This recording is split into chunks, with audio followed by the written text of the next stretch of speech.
G my name is Asma Sheikh, welcome to my channel. حاضر ہوں آپ کے لیے ایک اور انٹرسٹنگ سی ہسٹری لے کر۔ تو بات کر لیتے ہیں اس مقبرے کے بارے میں جس کو زیادہ لوگ نہیں جانتے۔ جی، جب بھی ہم مغل تاریخ کو پڑھتے یا جانتے ہیں تو دائی آنگا کا نام سامنے آتا ہے، لیکن کیا آپ نے کبھی اس اہم شخصیت کی تفصیلات میں گئے ہیں؟ نہیں گئے تو میں آپ کو بتاتی ہوں۔ یہاں میں آپ کو فن تعمیر کے ایک بھولے ہوئے ٹکڑے کی طرف لے جاتی ہوں جو دائی آنگا کی تعمیر کردہ مسجد تھی، لیکن اس سے پہلے میں آپ کو دائی آنگا کے بارے میں کچھ بتاتی ہوں۔ دائی آنگا کو شاہی خاندان میں بہت عزت دی جاتی تھی اور اس کا اصل نام زیب النساء تھا اور وہ مغل شہنشاہ جہاں کی نرس بھی تھی۔ تاریخی حوالوں کے مطابق کہا جاتا ہے کہ ان کے خاندان کا مغل سلطنت سے گہرا تعلق تھا اور اس نے عمر بھر ان کی خدمت کی۔ دائی آنگا کے شوہر مراد خان نے بیکانیر کے مجسٹریٹ کے طور پر شہنشاہ جہانگیر کی خدمت کی اور اس کا بیٹا محمد راشد خان مغل بادشاہیت کے بہترین تیر انداز تھے۔ یہ بھی کہا جاتا ہے کہ دائی آنگا کا بیٹا شاہ جہاں کے بڑے بیٹے دارا شکوہ کی خدمت کرتے ہوئے مر گیا۔ دائی آنگا نے اپنی زندگی کے دوران لاہور میں ایک مسجد بنائی اور بعد میں ان کا مقبرہ بھی لاہور میں گرینڈ ٹرنک روڈ پر بنایا گیا، جسے گلابی باغ گیٹ وے بھی کہا جاتا ہے۔ مجھے بعض دفعہ حیرانی ہوتی ہے کہ مغل تاریخ میں اتنی اہمیت کے باعث دائی آنگا کے نشانات کیسے بھول جاتے ہیں، اور لاہور میں رہنے والے ہم میں سے اکثر کو ان جگہوں کا بالکل علم نہیں۔ بدقسمتی سے دائی آنگا کا مقبرہ اور مسجد، جو دونوں مختلف مقامات پر ہیں، بہت سے لوگ نہیں جانتے کیونکہ سیاحتی مقامات نہیں ہیں اور نہ ہی ان کو زیادہ نمایاں کیا گیا ہے۔ لیکن مجھ پر یقین کریں، یہ ایک بہترین شاہکار ہے، پر آپ کو ان پر ضرور جانا چاہیے اس وقت کی کاریگروں کی۔ اب آتے ہیں دائی آنگا کی مسجد کی طرف، جو اس دور کے شہر کے سب سے زیادہ استعمال ہونے والی مسجد میں سے ایک بتائی جاتی ہے۔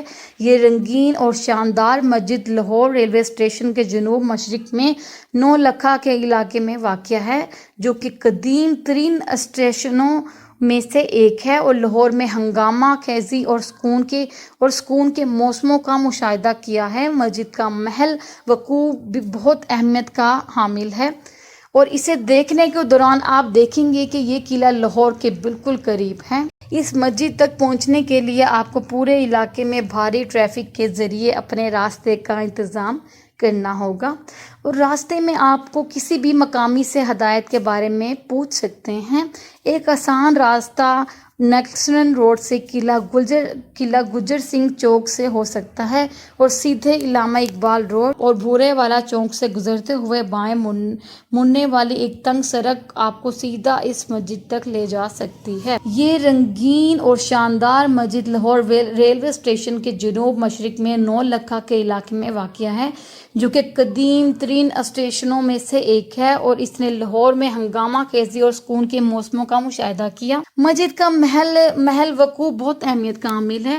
جیسے ہی آپ اس مسجد کو دیکھیں گے، آپ کو دائی آنگا کی مسجد کی شاندار ساکھ دیکھ کر دنگ رہ جائیں گے۔ اگرچہ اس عمارت بحالی کا کام اضافہ کیا گیا ہے جس سے یہ مغلیہ دور کے ڈھانچے کی طرح دکھائی دیتی ہے، لیکن اس عمارت کی نفاست اور شان کو نظر انداز نہیں کیا جا سکتا۔